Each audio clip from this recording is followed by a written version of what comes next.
The rain began before sunset, soft at first, like a warning. Ethan stood on the porch of the old lake cabin, watching the sky turn from gray to charcoal. The air smelled of pine, damp earth, and something heavier, the kind of scent that promised isolation. He ran a thumb over his phone screen again. No new messages. No call from Mark. He had been looking forward to this weekend for months. Just him and his best friend, away from the noise of the city, away from the quiet tension that had crept into his marriage. His husband, Daniel, had encouraged him to go. "You need a break," he'd said, smiling in that practiced, distant way.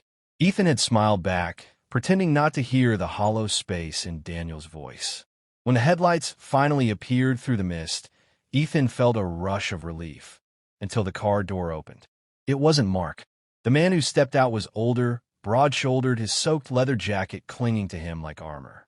He gave a small nod, rain dripping from his hair. "Ethan, right?" His voice carried easily over the storm.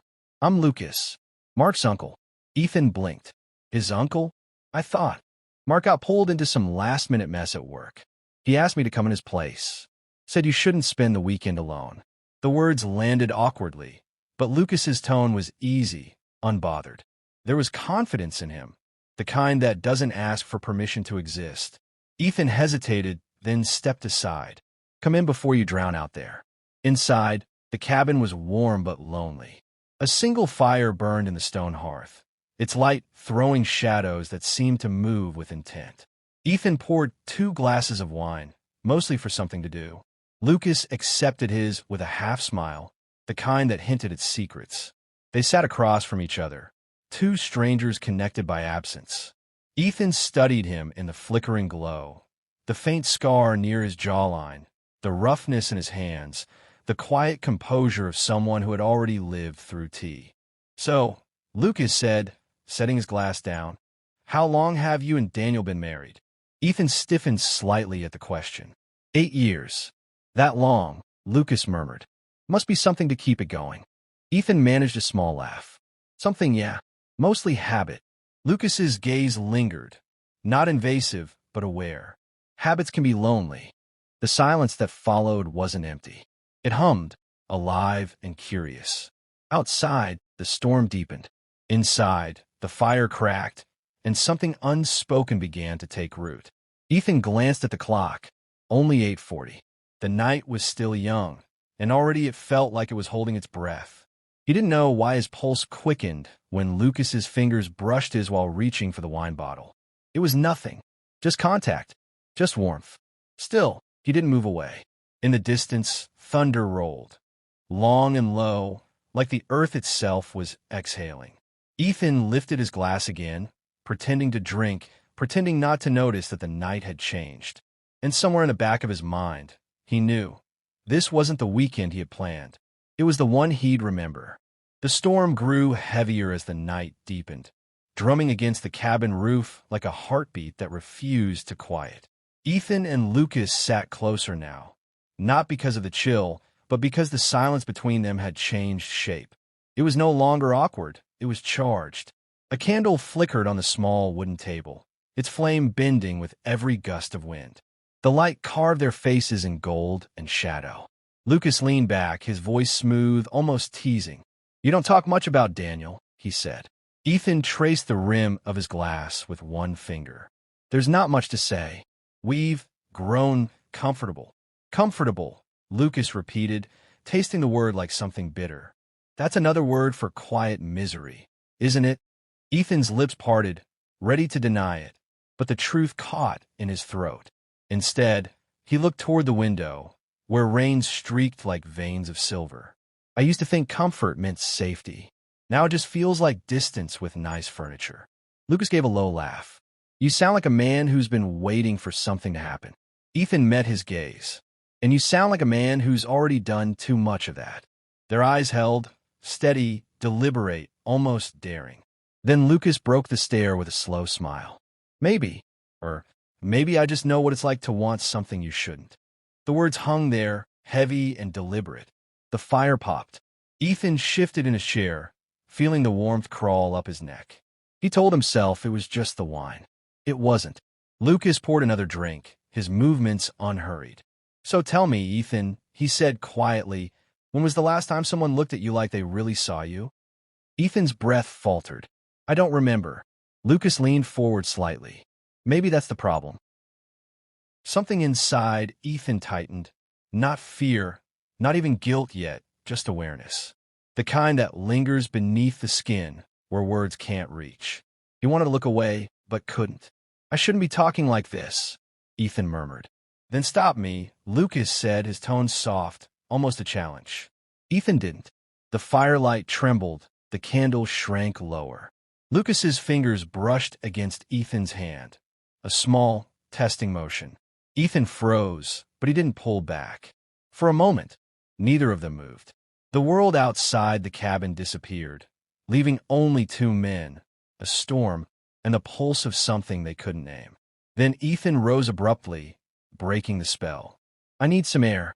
He grabbed his jacket and stepped outside, the rain biting against his skin, his thoughts colliding like thunder. Behind him, through the cabin window, Lucas watched, silent, unreadable. Ethan closed his eyes and whispered to himself, "What the hell are you doing?" But even as he said it, he knew. He wasn't running from Lucas.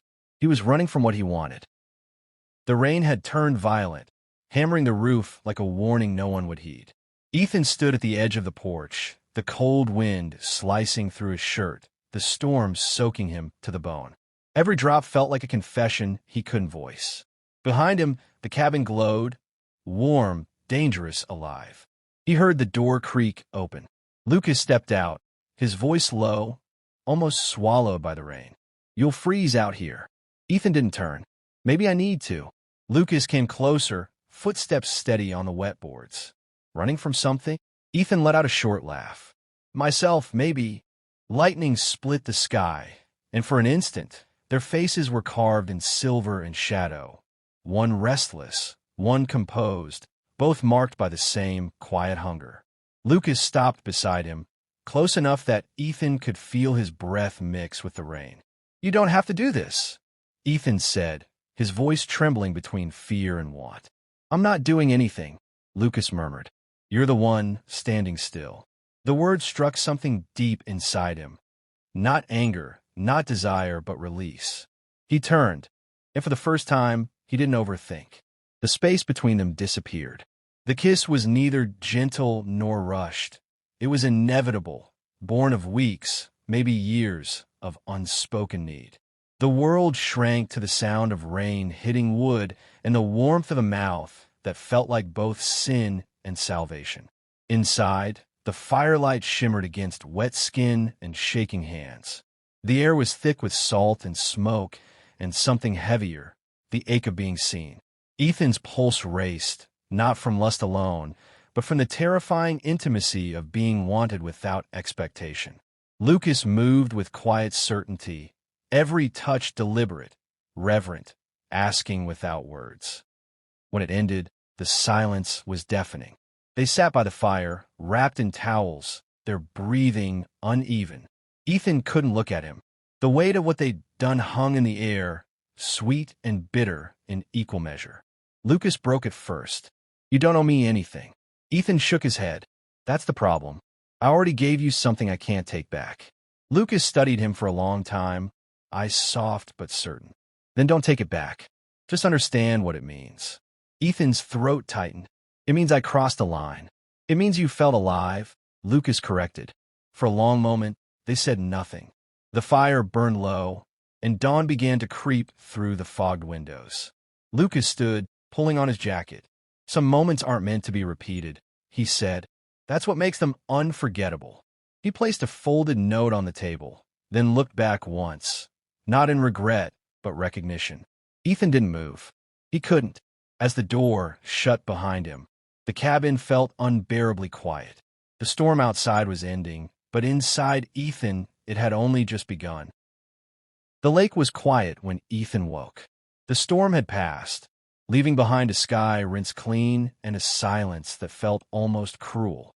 The other side of the bed was empty. Only the faint scent of smoke and rain lingered, and the folded note resting on the table like a verdict. He read it once, then again, just a single line in Lucas's steady handwriting. Tell him I was never here. Ethan stared at the words until they blurred. The paper trembled slightly in his hands, though the cabin was still. It wasn't love. What had happened between them? At least not the kind he'd promised Daniel. It was something smaller and yet more dangerous, a moment that exposed what he'd been hiding from himself. By noon, he was driving back toward the city. The road cut through mist and memory. Every bend seemed to echo the rhythm of the night. The storm, the touch, the breathless silence afterward. He gripped the steering wheel tighter, as if that could anchor him to the man he used to be before the lake. When he opened the door to his home, Daniel greeted him with an easy smile and a kiss on the cheek. "You're back early. How was it?" "Peaceful, Essen Lied." The word tasted wrong, sharp against his tongue. Daniel didn't notice. He just kept talking about work, about dinner, about ordinary things that suddenly felt unbearable. Ethan nodded, pretending to listen, but every sound, every movement felt distant, muffled. That night, he lay beside Daniel, staring into the darkness. The steady rise and fall of his husband's breathing should have been comforting, but instead it reminded him of the storm's rhythm, relentless, consuming. His hand brushed against Daniel's, and he froze. The warmth was familiar, but it didn't feel the same anymore. It didn't feel enough. Days passed, then weeks. The memory didn't fade. It deepened. It followed him like an aftertaste he couldn't rinse away. Sometimes, in crowded rooms or quiet mornings, he'd think he heard Lucas's voice, low, calm, cutty. One evening, Daniel caught him staring out the window at nothing. "You okay?" he asked. Ethan smiled faintly. "Yeah, just thinking." "About what?" Ethan hesitated, then looked down. "About how some storms don't end when the rain stops." Daniel laughed softly, unaware of the truth behind the words. He reached out, squeezed Ethan's hand. The gesture was gentle, familiar, safe. Ethan squeezed back, but it felt like someone else's life he was living, someone else's comfort he was borrowing. Later that night, alone in the dim glow of the kitchen, Ethan unfolded Lucas's note again. The ink had bled slightly from the rain, but the words remained legible. He placed it back in the drawer, between old receipts and forgotten letters, a secret folded neatly into his life.